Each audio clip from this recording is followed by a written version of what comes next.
A look at the New York Giants depth chart, plus our first look at the Denver Broncos, the Giants' Week 1 opponents. All that and more coming up next on today's Locked On Giants podcast. You are Locked On Giants, your daily New York Giants podcast. Part of the Locked On Podcast Network, your team every day.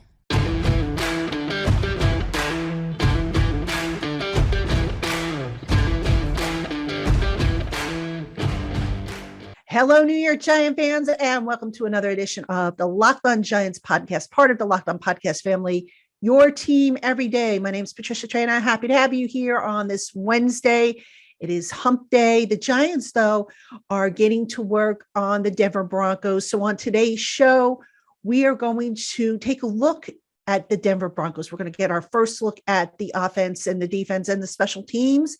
And we're also going to talk a little bit about the Giants' first unofficial depth chart of the 2021 regular season. A few things kind of jumped out at me, so we'll talk about that to start the show, and then we'll get into the preview, if you will, of the Denver Broncos. All right, Giant fans, before we get into today's show, just a couple quick notes. Tomorrow, we will have the crossover show with the guys over at Locked On Broncos, Cody Rourke, Sarah Bettinger. We'll be talking Giants Broncos breakdowns and get the lowdown from the Broncos side of things, anything that pops up between now and the time we do the show.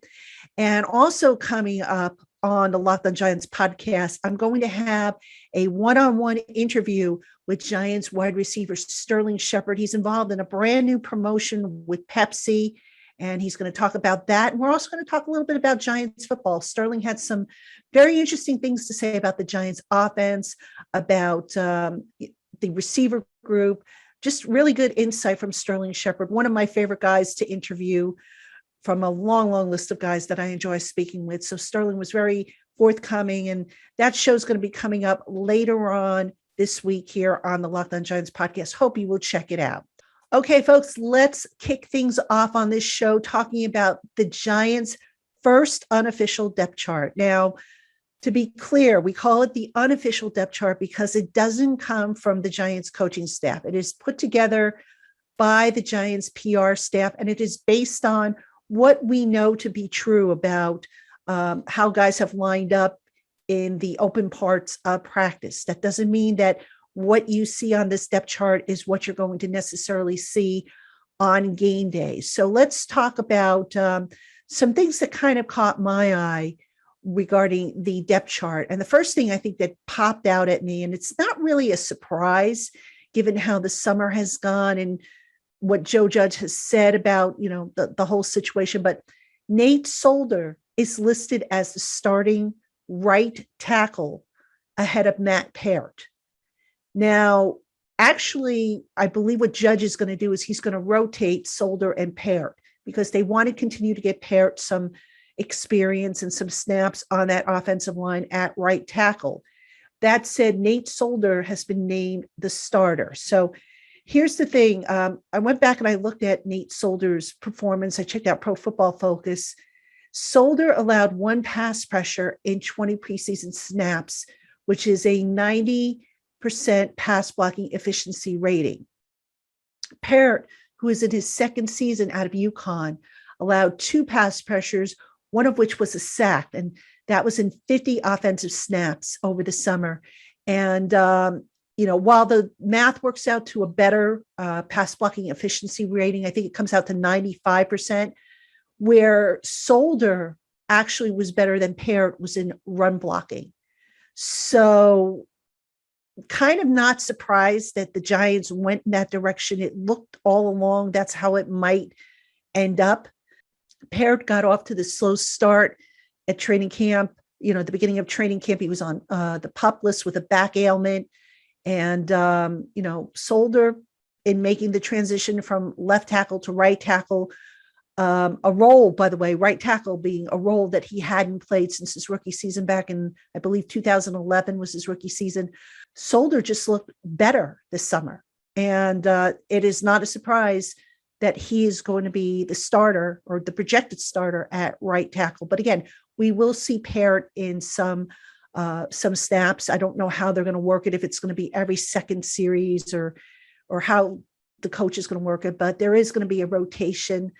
Not crazy about the fact that they're going to do a rotation because, to me, just stay with one offensive line configuration and just run with it.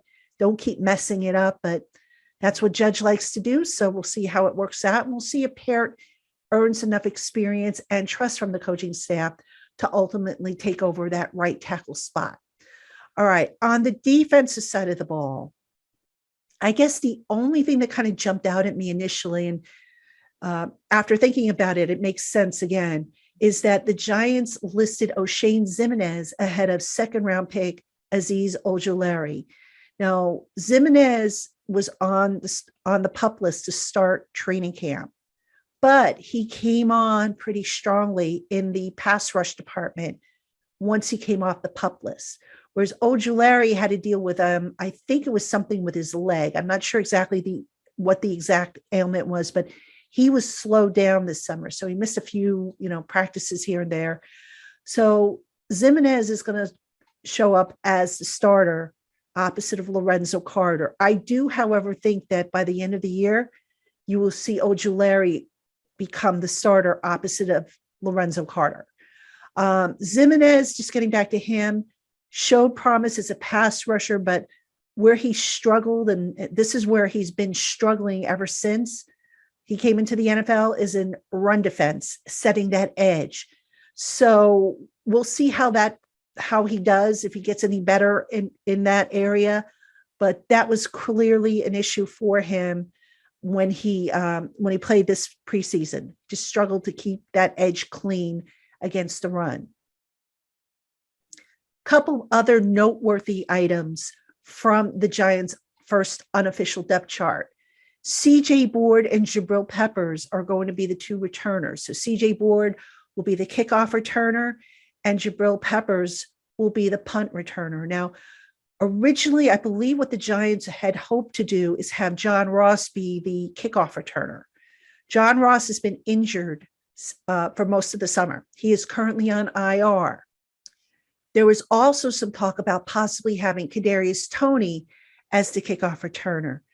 And we all know what's happened with Kadarius Toney. He's been limited with his practices because of the stint on COVID. So that, between that and also a rather telling comment from special teams coordinator Thomas McGahee about feeling like they can trust him in that role, pretty much sealed the deal as far as the kickoff returner role. And that, of course, going to CJ Board, who averaged 26.3 yards per kickoff return on 4 returns this summer. Not bad.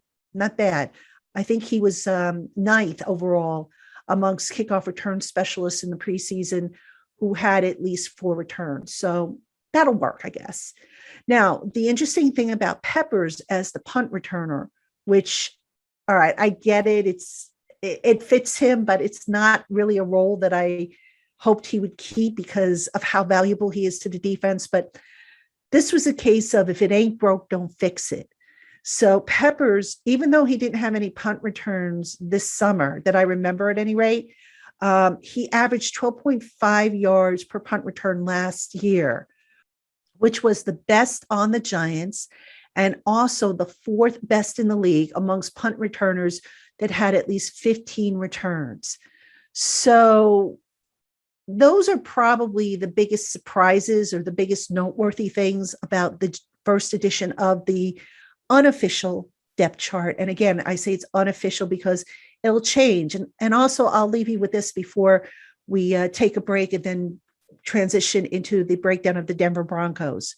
Just because a guy is listed as a starter, that doesn't mean anything.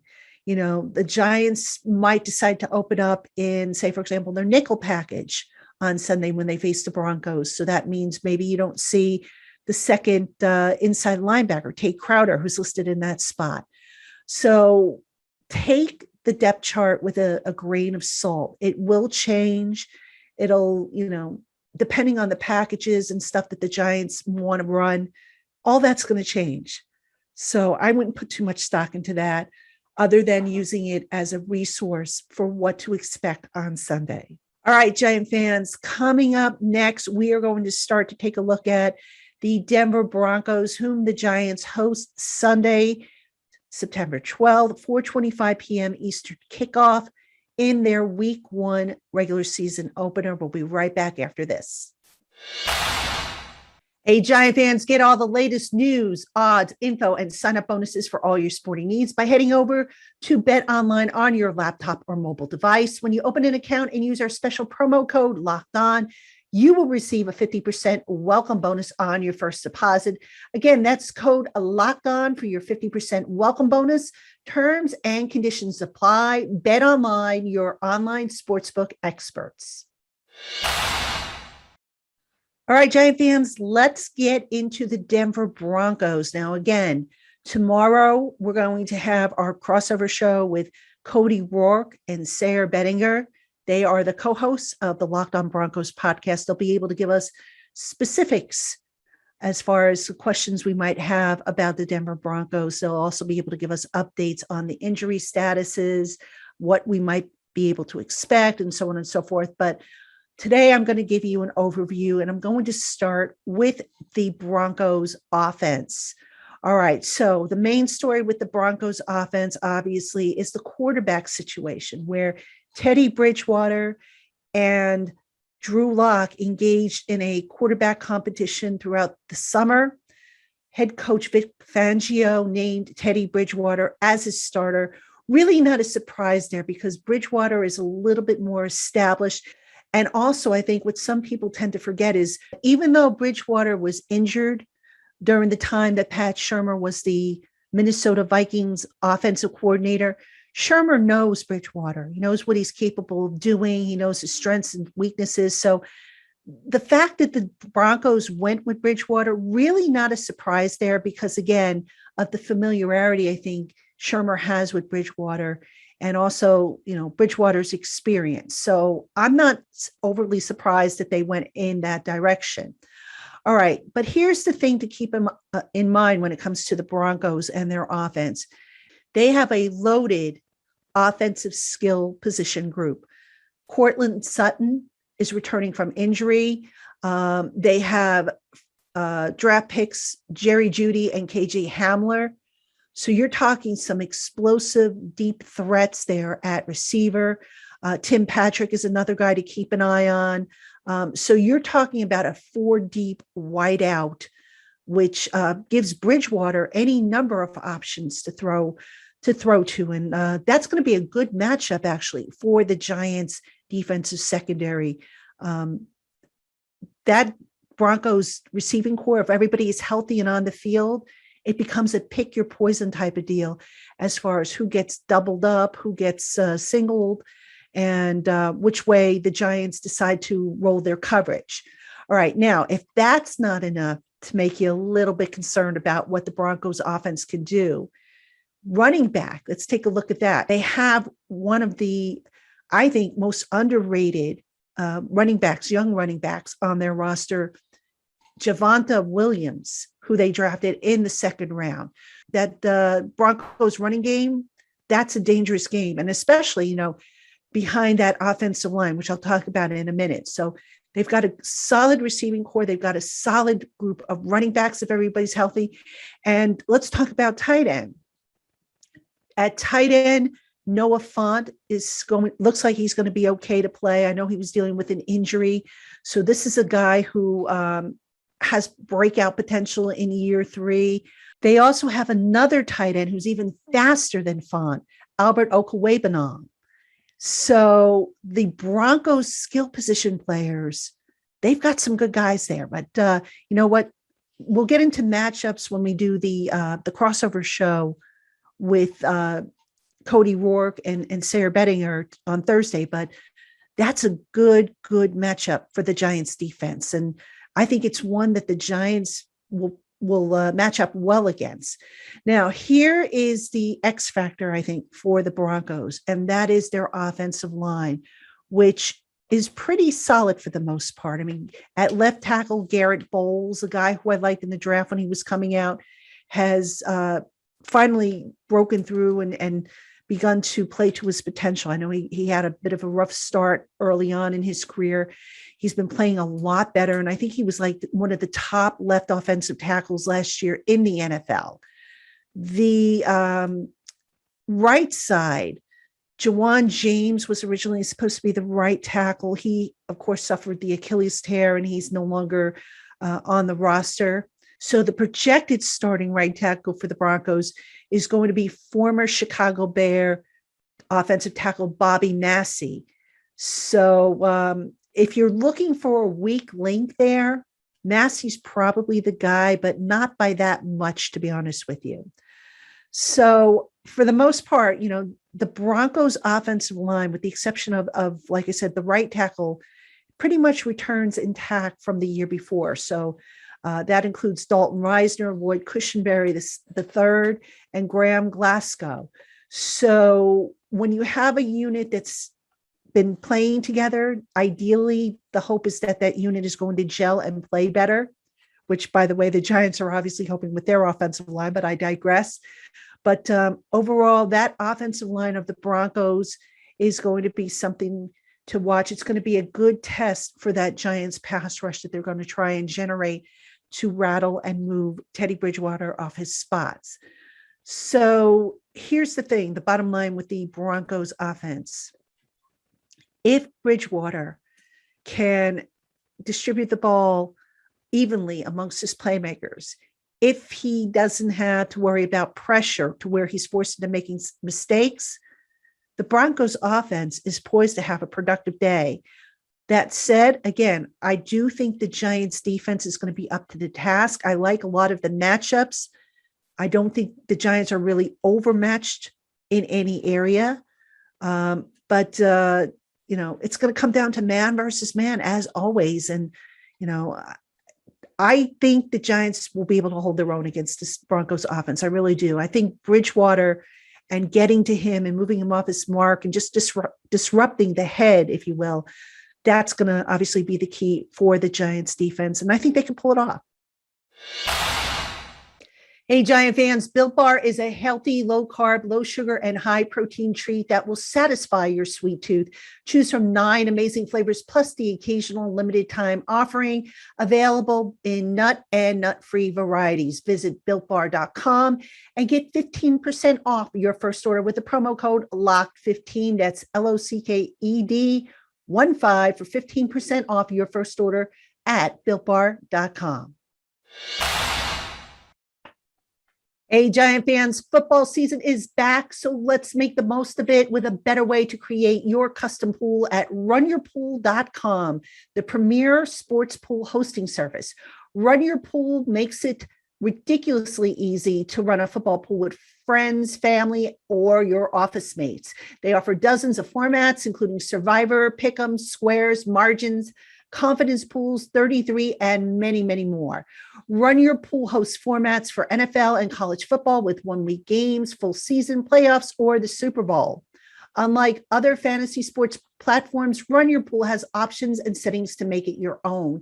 You can even brand your own pool for your business or your bar or restaurant. Reconnect with friends and join the nearly 2 million football fans to make every game action-packed this season. And check them out today and get $10 off at runyourpool.com/lockedon, or use our promo code LOCKEDON at checkout. Anywhere and everywhere in the world, Run Your Pool helps friends and colleagues compete. The NFL season is starting September 9th, so start today at runyourpool.com/lockedon and have your pool set up and running in minutes. Runyourpool.com/lockedon. Game on. All right, Giant fans, welcome back to the Locked On Giants podcast. We are talking Denver Broncos. This is your first look at the Denver Broncos, who come in Sunday to MetLife Stadium, 4:25 p.m. kickoff for week 1. It should be a pretty good game. These are two teams that, have a lot of talent on either side of the ball. And there's some interesting matchups that we'll probably get into later on in the week when we do our crossover show Thursday with Cody Rourke and Sarah Bettinger of Locked On Broncos. But for now, let's take a look at that Broncos defense. All right. So the injury bug kind of ripped through that defense a little bit last year. But this year, the Broncos defense is not only healthier, but they've upgraded several areas. So let's talk about that defense now. Von Miller, obviously, we've got to talk about him. He is the premier pass rusher on that Broncos defense and a guy who is going to team up with Bradley Chubb. All right. So they're going to square off against projected starting offensive tackles Andrew Thomas and Nate Solder. All right. That is a nice matchup for the Broncos to potentially take advantage of. All right. In addition to Chubb and Von Miller, Shelby Harris mans the inner part of the Broncos defensive front. So he is kind of the unquestioned leader. The nose tackle who will be lining up probably over center Nick Gates is Mike Purcell, who was injured last year. He dealt primarily with a Lisfranc injury. And rounding off that defensive front for the Broncos is Dramont Jones. All right, now let's move to the linebacker position. So they have the return of Alexander Johnson and Josie Jewell. They're inside starting linebackers. And those two guys, when it comes to the run defense, they were amongst the highest graded guys by Pro Football Focus in terms of run defense amongst inside linebackers. Depth, they have Justin Sternard came back and Baron Browning, draft pick this year. So they have a pretty deep inside linebacker core to work with. Cornerback, the Broncos have Patrick Surtain II. They also have Kyle Fuller, who they added in free agency, the former Chicago Bear. And Ronald Darby is another guy they've added. So the Broncos actually upgraded their cornerback depth last year, which was a problem. And it was so good that basically it's like, okay, which one of those guys do you put on the bench? You know, Surtain II is a rookie, but a very promising rookie who looked good in the preseason. Their slot cornerback is Bryce Callahan, who's a solid guy in his own with coverage. And my gosh, they've got a solid group there of cornerbacks. And it's going to be interesting to see how they match up against the Giants receivers. The Giants are expected to have Kenny Golladay available in some capacity. Sterling Shepard will, of course, be out there on the field. I don't know if Kadarius Toney's going to be out there just yet. As I record this, we don't have the initial injury report, so we need to find out what he's able to do. Darius Slayton will be out there. So, you know, that's going to be an interesting matchup and one that hopefully the Giants will be able to win. But I'll tell you what, that group of Denver cornerbacks, that's a stout group and a very tough group. All right, at safety, if you think the Giants have a pretty strong safety group, which, by the way, I do think the Giants have a pretty strong safety group, the Broncos have a pretty strong safety group as well. At strong safety is Kareem Jackson. And then, of course, at free safety, Broncos have Justin Simmons, who got a new contract in the offseason. I think at the time that contract made him one of the highest, if not the highest paid safeties in the league. And I think, you know, since then, Jamal Adams in Seattle has passed him for that honor. But still, Justin Simmons is really, you know, a true deep center fielder who has been a key point of that defensive secondary for Denver. All right. So overall, that Broncos defense, that's a good test for this Giants offense, you know, right down to the offensive line, you know, the Giants offensive line having to protect quarterback Daniel Jones. But this is going to be a good test. Can the Giants get the ball out of their hands quickly enough and to the receivers? And how's the running game going to fare against this very run tough Denver defense? So these are all questions that need to be answered on Sunday. And it's going to be a good matchup for the Giants. All right, folks, before we say goodbye on this show, don't forget tomorrow we have the crossover show. Locked On Broncos co-host Cody Rourke and Sayer Bettinger will be with me. We'll talk about the matchups. I'll also have the latest from the Giants practice on Wednesday. It's a big day for Saquon Barkley, who is going to go through a padded practice. And No decision yet made on Saquon Barkley by head coach Joe Judge, who said he wants to see how he gets through the rest of the week. But I have a feeling we might see Saquon in some kind of limited fashion on Sunday, as I record this on a Tuesday afternoon. And then also coming up on the Locked On Giants podcast, I'm not sure which day we're going to do it, but we will have that interview with Sterling Shepard that I spoke about at the beginning of the show. So I hope you'll check all that out. And folks, if you're not already doing so, please like and subscribe our YouTube channel. If you have any comments or feedback, leave them in the comments. Happy to check them out. And if you're listening to me on Odyssey or Apple or any of the audio podcast platforms, you can always check out the show notes. Make sure you check out the show notes for details on how you can win your choice of an NFL jersey through a promotion we're running with our friends over at runyourpool.com. So lots going on still to come here on the Locked On Giants podcast. I'd like to thank you for tuning in, and we will talk to you again tomorrow.